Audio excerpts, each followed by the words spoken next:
Good morning all of you. आज हम financial derivatives and risk management के अंदर हमारी यूनिट 5 का लेक्चर नंबर 41 स्टार्ट कर रहे हैं हम लोग। अगर आज देखें तो आज हम टॉपिक के अंदर पढ़ेंगे कि क्या क्रेडिट स्प्रेड ऑप्शंस होते हैं, कोलेटराइज्ड डेब्ट ऑब्लिगेशंस क्या होते हैं। तो आज हम CSO means credit spread options के बारे में पढ़ेंगे। उसके बाद हम कोलेटराइज्ड डेब्ट ऑब्लिगेशंस के बारे में इस टॉपिक के अंदर पढ़ेंगे।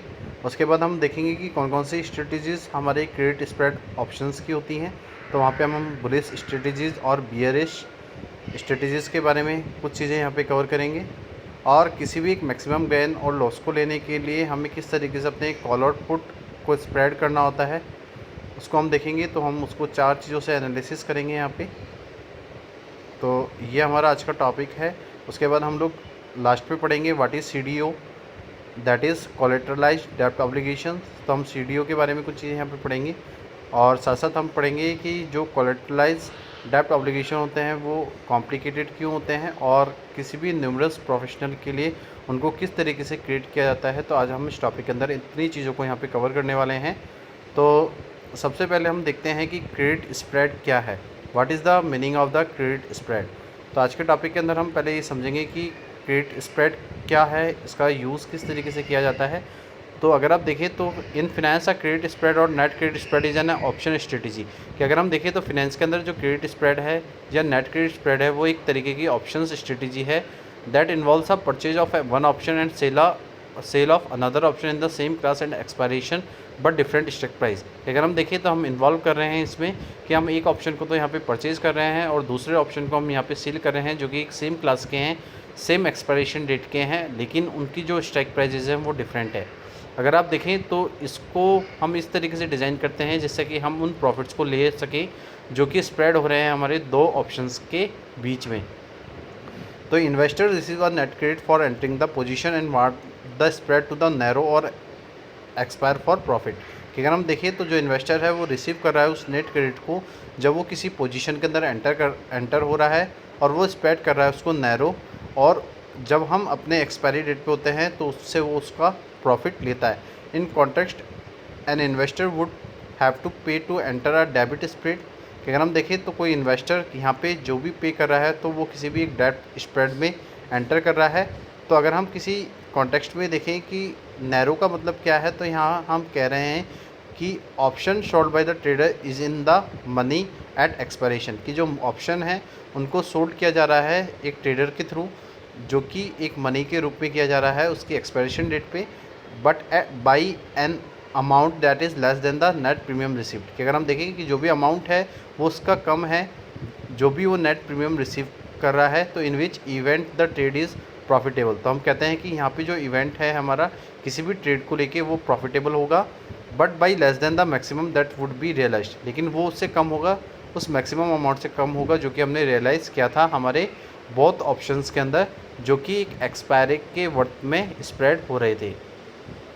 उसके बाद हम देखते हैं कि क्या क्या स्ट्रेटजीज़ हमारे क्रेडिट स्प्रेड ऑप्शंस की होती हैं। तो सबसे हम पहले पढ़ते हैं यहाँ पे बुलिश स्ट्रेटजी के बारे में कि bullish option strategies are employ when the options trader expect the underlying stock price to move upward.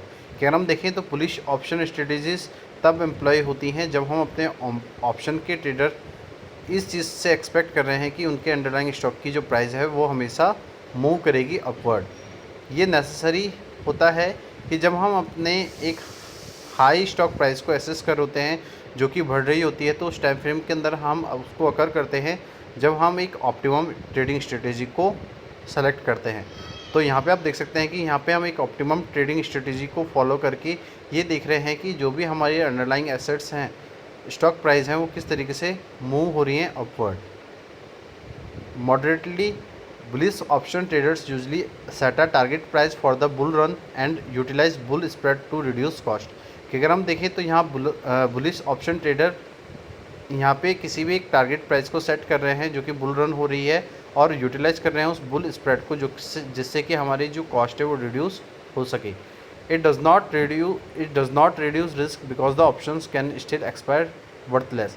कि अगर हम कह रहे हैं तो यहाँ पे जो हम अपने बुलिश स्ट्रेटजी के अंदर जो चीज़ फॉलो कर रहे हैं वहाँ पे कोई भी रिस्क रिड्यूस नहीं हो रही, बल्कि हम कह सकते हैं कि जो ऑप्शंस हैं वो एक्सपायर हो रहे हैं हमारे वर्थलेस पे। तो while maximum profit is capped for these strategies they usually cost less to the employ for a given nominal amount of exposure. कि अगर हम देखें कि यहाँ पे हमें एक मैक्सिमम प्रॉफिट को कैप करने के लिए इस स्ट्रेटजी के अंदर यूजुअली हम अपनी कॉस्ट को कम कर रहे हैं जो कि एम्प्लॉय की जा रही है एक given nominal amount of exposure में। The bull call spread and the bull put spread are some example of the modality bullish strategy. कि अगर हम देखें तो जो बुल कॉल स्प्रेड हैं और जो बुल पुट स्प्रेड है वो कुछ एग्जांपल्स हैं हमारे मॉडलिटी बुलिश स्ट्रेटजीज़ के। उसके बाद हम बात कर रहे हैं हमारे बियरिश स्ट्रेटजीज़ की। तो बुलिश स्ट्रेटजी का जस्ट अपोजिट हमारी बियरिश स्ट्रेटजीज़ होती हैं। अगर हम बियरिश ऑप्शन स्ट्रेटजी को एम्प्लॉय कर रहे हैं तो वहाँ पे हम देख रहे हैं कि जो भी ऑप्शन के ट्रेडर्स हैं वो एक्सपेक्ट कर रहे हैं कि जो उनकी अंडरलाइन स्टॉक है उसकी प्राइस जो है वो डाउनवर्ड मूव कर रही है।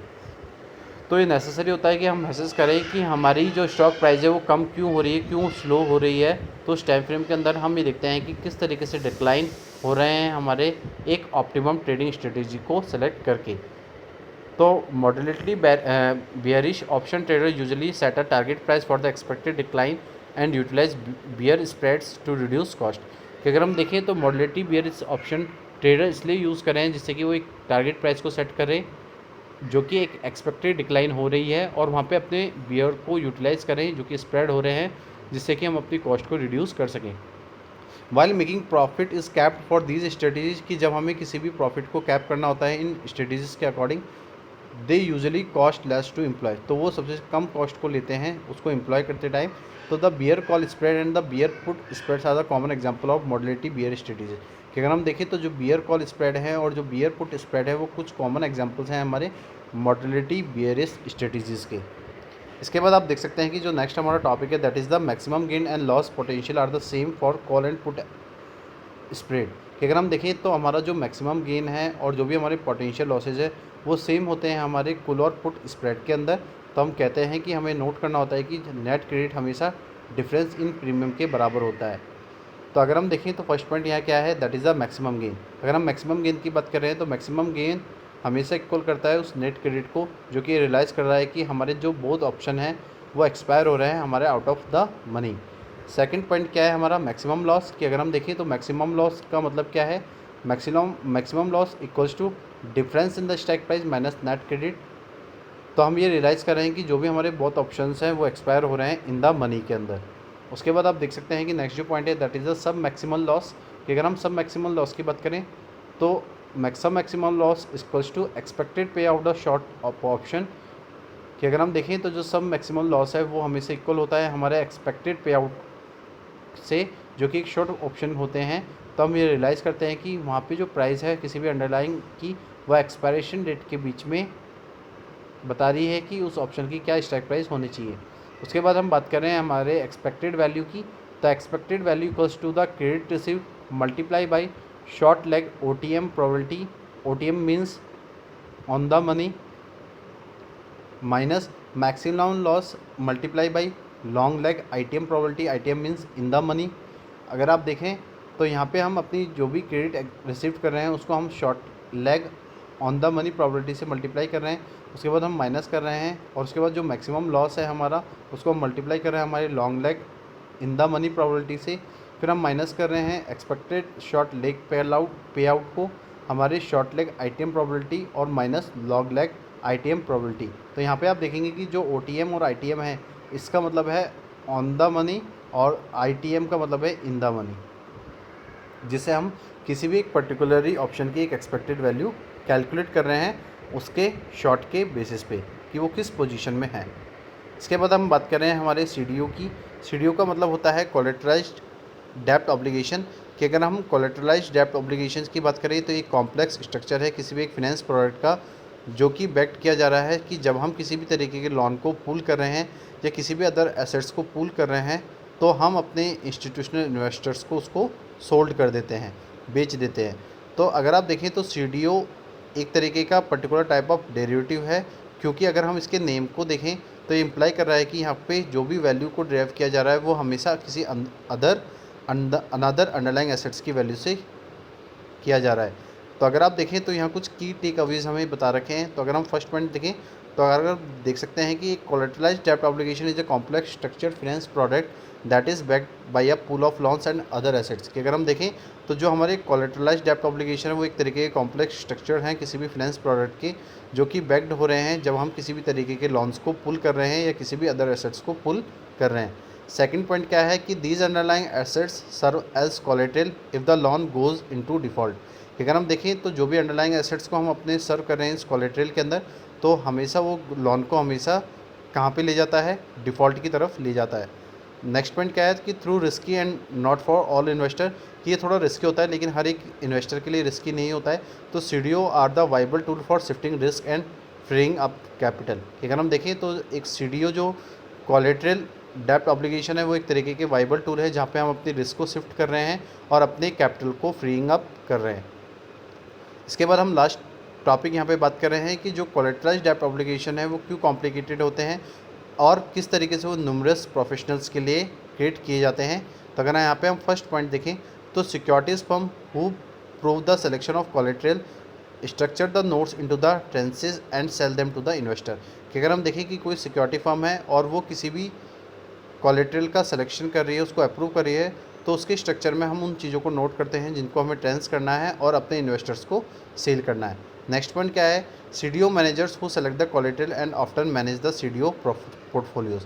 अगर हम किसी भी कोलेटरल डेब्ट ऑब्लिगेशन मैनेजर्स को देखें तो हमेशा सेलेक्ट करते हैं उस कोलेटरल को जहाँ पे वो अपने सीडीओ पोर्टफोलियोज़ को मैनेज कर रहे हैं।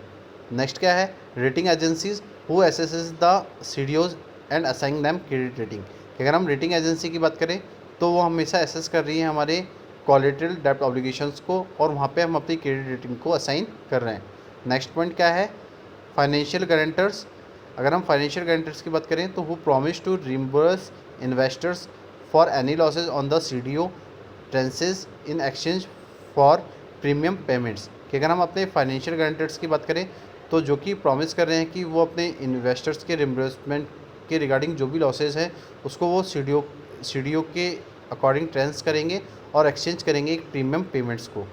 और लास्ट पॉइंट अगर हम देखें तो investors such age pension fund and hedge fund. कि अगर हम इन्वेस्टर्स की बात करें तो वो कोई पेंशन फंड होगा या कोई हेज फंड्स होंगे।